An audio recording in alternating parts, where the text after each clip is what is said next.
Hello and welcome to Chapter 24 of the American Pageant for AP US History or regular US History or a dual enrollment college level class. This is Industry Comes of Age, 1865 to 1900, as a part of the Gilded Age unit, which in our class we call Forging the Industrial Society. Today we're going to be covering the Iron Horse through the miracles of mechanization. We're going to be talking about choo-choos and machines today. So we got some machines here. We have gears. This is pretty much a standard keynote slideshow. I didn't even change the picture, but hey, it works with the content. So we're going to be talking about the railroads, which helped win the war for the North in the Civil War. Most of the railroads, 2/3 of which were in the North, substantial in moving manpower and moving materials, and also for communication. And so the big goal was to cross or span the continent with a railroad. There was a lot of debate going back before the Civil War where to put that line, in the South, in the North, in the middle. The South always wanted to go through the South. One of the reasons that Kansas and Nebraska was organized with popular sovereignty by Stephen Douglas is he wanted to organize that area, have a government, so then they could put the Transcontinental Railroad through there, connecting Chicago as the railroad hub of the United States. With the South in secession and their members of Congress not there, the North naturally voted to put it in the northern route, connecting it to Illinois. This was completed in 1869. We'll get a little more in depth into the actual construction here in a second. By the 1890s, there were 5 lines that crossed basically from the West Coast to the East Coast, or connecting to the existing railroads in the Midwest or the East. The country experienced a railroad building boom. From the end of the Civil War in 1865, there were 30,000 miles of track. By 1900, there was 192,000 miles of track. The number of railroad tracks in this country peaked in 1916. Railroads are still used extensively, but not as much now because we like cars and they're fun. They're freedom. They're a part of our culture. Railroads. I compiled a list of things in our culture that we say that can be traced back to railroads. You can be railroaded. You can live on the wrong side of the track. You can be chugging along. You can get back on track. You can get sidetracked. You can backtrack. You can be fast-tracked. Your plans can be derailed. Certain debate topics that are touchy or third rail topics. Sometimes people go off the rails. Sometimes it's the end of the line. The term express or express line, making the grade, streamline, double header actually originated with railroads, not baseball. That's when there was 2 engines. One track mine, letting off steam, the gravy train, the whistle stop train, or whistle stop town. The term schedule as we know it came from railroads. Tunnel vision, horsepower was an early marketing ploy for railroads. Popping off, blowing smoke, bells and whistles, and then one of my favorite, Hell on Wheels, which we will address later. So we have it in language, we have it in songs. There's the great song about John Henry. There's Chattanooga Choo Choo. You can go into rock and roll. There's Train Kept a Rollin' all night long. There's Casey Jones by the Grateful Dead. Driving that train high on, yeah, never mind, this is a school video. You also have Crazy Train with Ozzy Osbourne. You have Folsom Prison Blues with Johnny Cash. I hear the train a-comin', it's rolling round the bend. I ain't seen my baby since I don't know when. I'm not a singer, I'm sorry. Stuck in Folsom Prison. And then, of course, I've been working on the railroad. Everyone's favorite. I don't know why we don't have like a dance BTS K-pop version of I've been working on the railroad. That would be phenomenal. The government helps subsidize the railroads. They're very expensive to build, and so they gave incentives. They gave out land grants. They gave out cash prizes. They gave out rebates, you name it. Subsidies and land grants to build the railroads. They gave away 155 million acres of land, of which was taken largely from the Native Americans, which is a later chapter in this unit about how the natives were removed. A lot of times they would give areas with tracks along the tracks, plus 20 to 80 mile wide strips on either side of the tracks. Substantial amount of land given to the railroad companies. It was criticized.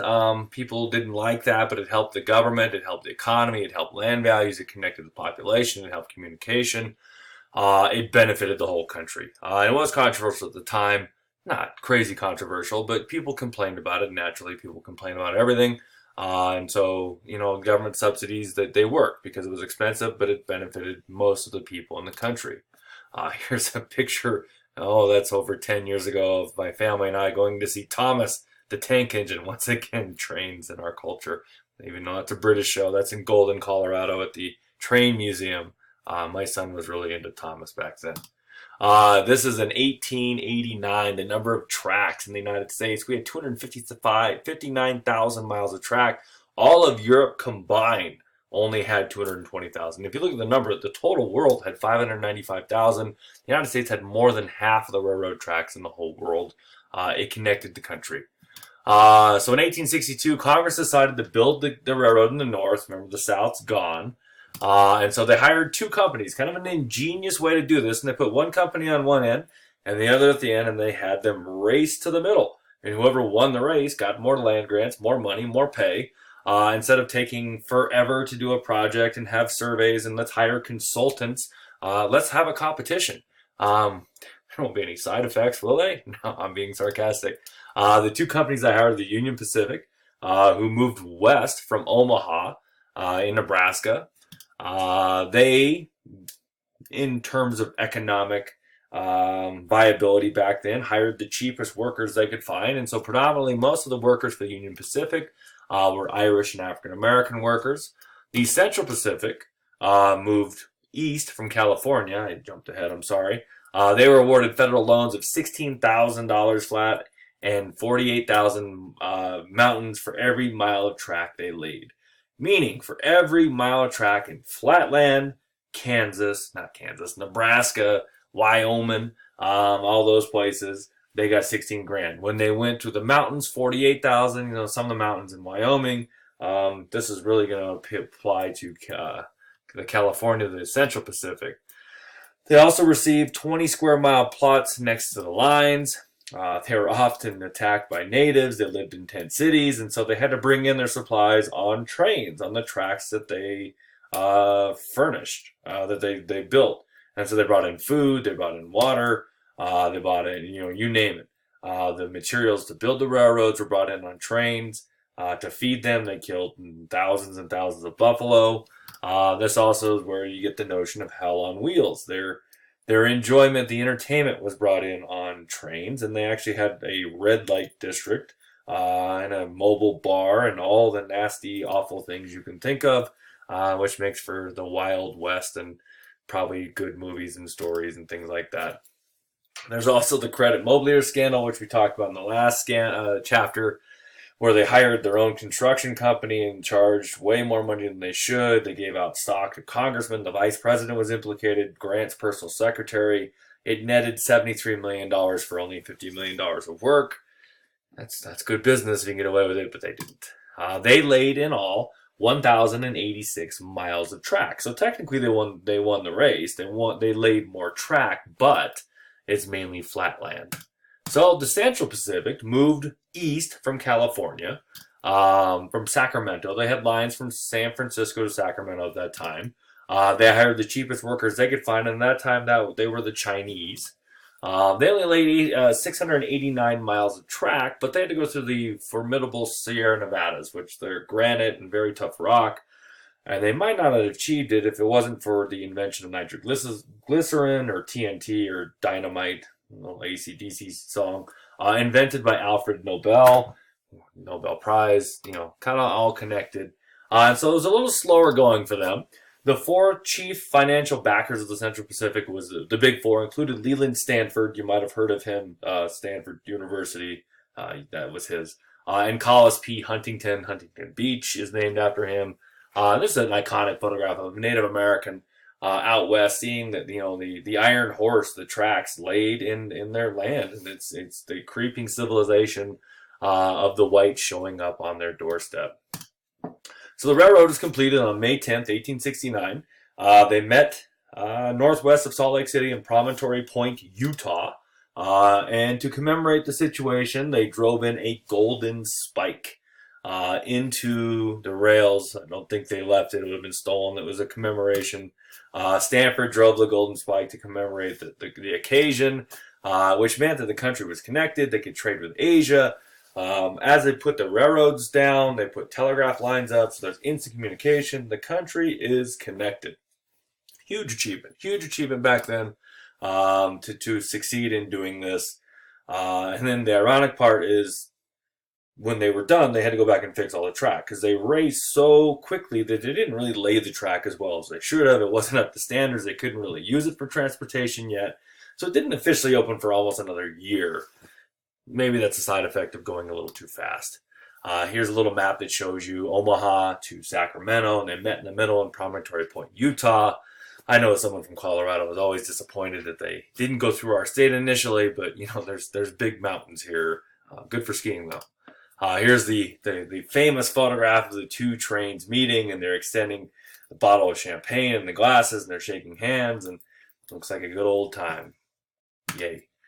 This is a painting of Chinese workers, cheering on the Central Pacific Railroad or waving at it as it's making its way through the Sierra Nevada mountains.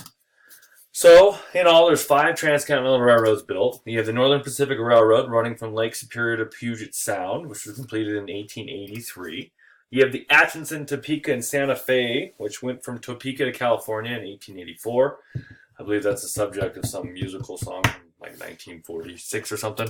The Southern Pacific, actually when the South finally came back, they put one in the South. They connected New Orleans and then all the way to San Francisco somehow. I'm not sure, but they went to LA and up that way up north. And then the Great Northern Line, which went from Duluth, Minnesota to Seattle, which was completed in 1893 by James J. Hill, financed almost by himself. Which, if you're curious, just on a side note, Duluth, Minnesota is the most climate change-proof city in America. Fresh water. It's cold there, but if it warms up, it'll be nice. You can go to the National Historical Site, the Golden Spike Museum in northern Utah there. Yay. Here's a map that shows all the railroads connecting. Looks like they got bored, just went back and forth on Iowa and Minnesota. You also have eventually the railroads that connect Kansas City to Denver, the Union Pacific, and all that. And then you can kind of see the pattern of the 1 square mile held by the government to be sold, the right-of-way, which is 100 miles wide, and then the red was the 1 mile square granted to the railroads to be sold. Towns would actually fundraise and pay the railroads to come through their town, which would help them grow, and they'd be connected, and it would really help commerce and all that other stuff. Another map of just kind of a little easier to see all the different stuff going on here. So Cornelius Vanderbilt, he's the guy that makes lots of money improving railroad lines. He's the owner of the New York Central. He offered superior service at lower rates. He amassed a fortune of $100 million, which he donated $1 million of it, that's a ton of money back then, to build Vanderbilt University. Cornelius's nickname was Commodore Vanderbilt. Vanderbilt University, their nickname, their mascot is the Commodores. It's in Tennessee. 2 developments help speed the growth. You have the steel rail, which was durable. It was long-lasting. It didn't warp in extreme heat or extreme cold. And you have the standard gauge track width, which is 4 feet 8.5 inches, which was standard gauge. In the mountains here where we live, they have narrow gauge tracks, and there's the famous one from Durango to Silverton. The Soviet Union used to use a different gauge, and so when the Germans invaded in 1941, they actually were slowed down because they had to find Soviet trains. Just kind of a side note, jumping way ahead, I'm sorry. Also, you have air brakes. You have the Pullman sleeping car pictured here. You can travel across the country in luxury and have a bed. The Jenny car couplers, which connected them like that. And refrigerated cars, which was developed by Budweiser, actually, to ship beer across the country. Yay. There's Cornelius Vanderbilt right there.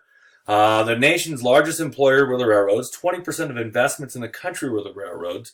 It's substantial. The materials needed, the wood, the steel, the coal to make the railroads go was substantial. And so it's just a huge chunk of the economy. It spurred economic growth across the nation. Like I said, in steel and lumber and iron and coal. It brought people out to the west. It transported goods. The West was more connected. They're not so out on a limb, kind of doing their own thing, living in sod homes. They actually can have some lumber shipped in from the East, or they could have luxury goods, like windows or doors or things like that. Raw materials are shipped to the East. Finished goods are shipped to the West. You also have faster communication with the invention of the telegraph by Samuel Morse. And then new towns popped up. Cities grew too. Chicago grew from just a very small village on Lake Michigan to the third biggest city in the United States. And so the railroads were substantial. And then they even affected us with time. Railroad companies petitioned Congress to create our time zones. Making a railroad schedule when every town or every major city set their own time. I think Boston was like 11 minutes ahead of New York at one time, and so you'd have to, we're going to Boston, but it's 11 minutes ahead, but we're stopping over in New Haven, Connecticut, which is 7 minutes behind. It's a nightmare. So they divided the country into fourths, and we have our time zone, the Eastern, the Central, the Pacific, and then I live in the smartest time zone, the forgotten one, the Mountain time zone. They never tell us what time anything's on. We just have to do math in our head. It also stimulated immigration, bringing in workers and immigrants that could come here, specifically like the Germans and the Swedes could settle in the Midwest and get out there very easily. One last note about Vanderbilt. He's kind of credited with the creation of the potato chip. He didn't like his potatoes at a restaurant in New York, and he kept sending them back for being too thick and too soggy. And so the chef, out of spite, sliced them as skinny as possible, deep fried them, and sent them out and said, "Here you go. Here's your crispy, thin potatoes." And he loved them. It became a hit, potato chips. Thank you, Cornelius Vanderbilt, for being a jerk, I guess. I'm not sure. Some wrongdoing. There were some bad things. The railroads aren't all good. They're in there to make a profit. This is capitalism. And so there's stock watering, where they would sell their prices at inflated, their stock at inflated values. Railroad barons thought they were above the law. They bribed people. They charged extra to the little guy. They gave kickback and rebates to big corporations. They bribed judges. They bribed legislatures. They gave free passes to journalists, to politicians. Congressmen can ride on the rails for free. Jay Gould manipulated stock for 30 years. He's one of the guys who tried to bankrupt the United States in the 1869 by buying all the gold reserves. They formed pools. They gave secret kickbacks, rebates to large shippers like Rockefeller. They raised prices on small customers. They just didn't really do a lot of good things for the public. Often they would lower their prices to put competitors out of business. And their monopolies had a larger impact on the public lives than the president. I mean, because everybody depended on the railroads. Even if they didn't ride on the trains, their goods came from the trains. Whatever they produced was shipped on the trains. And so it was a big deal. And speaking of monopoly, I mean, if you play Monopoly and get all four railroads, you know you can make a killing. You can just charge people whatever you want, and you can steal all their property. And then, you know, your grandma will throw all the game pieces in your face and say, "I hate you, you're cheating." And then you have a fight. So just don't play Monopoly. So the public is slow to react to these business practices because of the American dream and our values. You know, you pull yourself up by your own bootstraps and you don't complain. And you know what? Your time is coming if you work hard. But the Depression in the 1870s, actually in 1873, really forced them to act.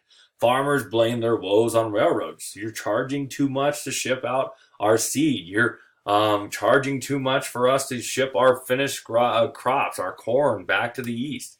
There's some early political groups, more like social self-help groups called the Grange, which pressured legislatures to try to fix things, to try to regulate the railroads. Many Midwestern legislators tried to regulate the railroad monopoly. Railroad corporations were always one step ahead of the game. They'd go to another state, they'd form another pool, they'd have a holding company, you name it, lots of illegal stuff today. Some things that did happen. In 1886, the Supreme Court ruled in Wabash, St. Louis, and Pacific Railroad Company versus Illinois that individual states could not regulate interstate commerce. That's basically the federal government. The Interstate Commerce Commission was under their umbrella. They had to do that, so it ended state regulation. Following that, Congress passed the Interstate Commerce Act, which prohibited rebates and pools. That's where pools where they all get together and decide, hey, let's not charge lower prices. Let's keep our prices high. They required the railroads to publish their rates openly, so you just wouldn't be surprised by certain rates that you didn't know. forbade unfair discrimination. I can't speak. I'm sorry. It's late. Against shippers, outlawed charging more for a short trip over a long trip on the same line. That's kind of like back in the day when it cost more to call long distance. For yeah, never mind. You don't even know what that is. They also created the Interstate Commerce Commission to administer and enforce the new legislation, which kind of derailed the monopolies of the railroads. So that's why I have that picture there. The Interstate Commerce Commission, ICC, is still around today. It still regulates the railroads, but it really regulates trucking industry to this day. So our last section here is the miracles of mechanization. The United States became the number 1 manufacturer in the world by 1894. Britain, which used to be the workplace of the world, was passed by their kid brother that grew up and got bigger. The United States is also bigger than Germany. We finally had enough money in this country to invest from the Civil War and from some foreign investment to build factories, to build these big machines. Resources were plentiful. Virtually every natural resource you needed for industry was here in America. There was iron, there was coal, there was lumber, there was zinc, there was copper. There's no vibranium or adamantium. That's comic book stuff, but maybe Wakanda has that. Transportation was started state of the art with our trains. Labor was cheap with immigration. And so everything that you needed to be a good capitalist society, it is here in America. Our big coal and iron ore deposits are up there in upstate Minnesota, which we acquired in a treaty with the British to basically, they're going to make a road from St. Lawrence River to Halifax, Nova Scotia. So they give them a Maine. You can have Maine, and we'll take this big chunk of Minnesota, not knowing that it was going to be the most rich iron ore deposits in the United States. Lucky us. Here's some of the energy resources that we have all across the country. That's a really big map with a lot going on. It's a little fuzzy, I'm sorry. And then some other things. America has this knack for just inventing things. You know, we're technical whizzes in this country. I like to think because we're lazy, you know, I don't want to get up and change the channel. I wish I could just do this. And now we're so lazy we can't even do this. We just change channel. We speak and it happens. There were 440,000 patents issued in this country from 1860 to 1890. The United States, there was incentive in this country because of legislation that if you invented something and people used it, they, because of the patent system, had to pay you royalties. They had to pay you to use your invention. So there was an incentive financially to make a great invention. So some of the big inventions we have in this time period: the cash register, cha-ching, the elevator, as Jim Gaffigan calls it, the coffin on a cable, the typewriter, the electric dynamo. Alexander Graham Bell invented the telephone in 1876. A little bit of controversy behind that one.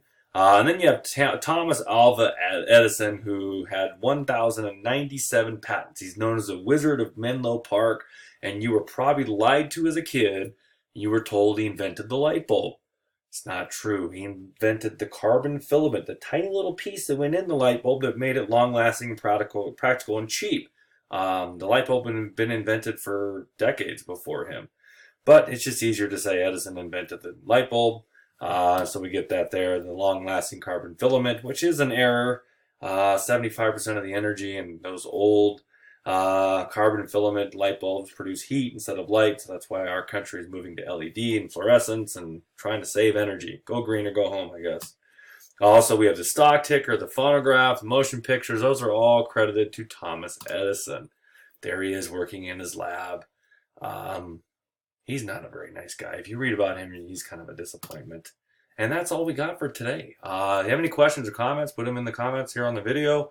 I hope you enjoyed this. We'll be moving on, talking about John D. Rockefeller and Andrew Carnegie, two of the richest men in American history. We'll see you next time.